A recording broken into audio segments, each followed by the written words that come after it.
All of the women in the family are in the kitchen cleaning up after the meal, washing dishes, putting the food away, and then you pan over to the living room and see, all of the men are somehow sitting around and watching the football game.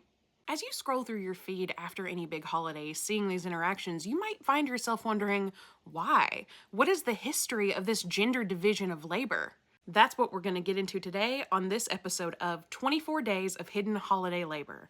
I'm Dr. Shauna, a PhD who does hot takes with citations. Make sure that you follow so that you can get the rest of the videos in this series, that you tag or share this video with someone who might be interested in the history, and that you repost this video so that other people can see it as well. And who knows, maybe you want to save it so that you can airplay it on the TV after your next big family gathering. Am I the drama? Let's go back to that moment where the women are in the kitchen cleaning and the men are in the living room relaxing. This specific moment is a product of more than a century of gendered expectations about who manages the home life. And those expectations haven't changed much, even though the standard is for both partners to be in the workforce. For a long stretch of US history, white middle-class women were confined to what historians call the private sphere.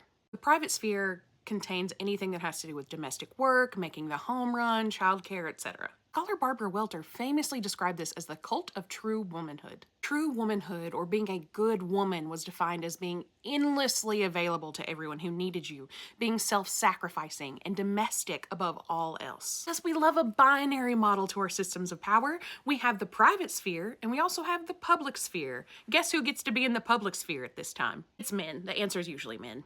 So historically, men then are relegated to this public sphere, which is everything that is outward facing and the things that people see. That work is often highly visible, which is important because on the other side of that binary, in the private sphere, the work isn't. Women were assigned and relegated to the kind of labor that is invisible but keeps everyone alive and comfortable. Scholars sometimes call this reproductive labor. Now notice I specified race and class when discussing this because the cult of true womanhood is an intersectional idea. And achieving that top status requires a specific social position within gender, race, and class. Which means that for a lot of these women, the actual labor being done in their houses was done by women of color. And I promise I will do a deep dive on that in another video. Fast forward a little bit, and women are entering the workforce in huge numbers. They're now being paid for their labor outside the home, but that doesn't mean that labor expectations shift inside the home. Women are still expected to do the labor that they were doing before, because by this point, it's been kind of assigned as women's work. Sociologist Arlie Hochschild calls this a second shift. So the second shift is just this idea that women would finish up their first shift at work and then they would come home to a second shift where they did all of that labor around domesticity, childcare, tending the house, etc. And her research found that even in couples that self-identified as more progressive and more egalitarian, that women had to do weeks more worth of work each year in domestic labor than their male partners. We fast forward again to today, and even though women have seen all kinds of leaps and bounds and progress into education, the workforce, etc., we still see the way that legacy shows up around the holidays. When women automatically get up after the meal, they start to clean up, they organize the get-togethers, they try to remember what everyone needs, they make sure that everyone is happy at the holidays. All of that is the legacy of this division of labor. Part of this is cognitive labor, or the mental load, which I've already talked about in this series. And there are 7 other kinds of labor that I will be talking about over the next several days. What an advent calendar, am I right?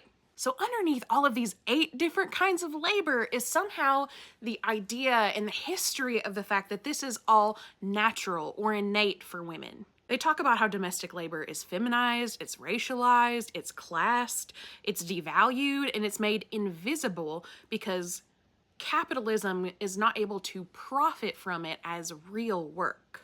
And these patterns emerge because children emulate what they see growing up. And what that means is, if any of those men say something like, well, all they have to do is ask me to help, and what the young boys in that family see is that they're not expected to do that labor until they're asked.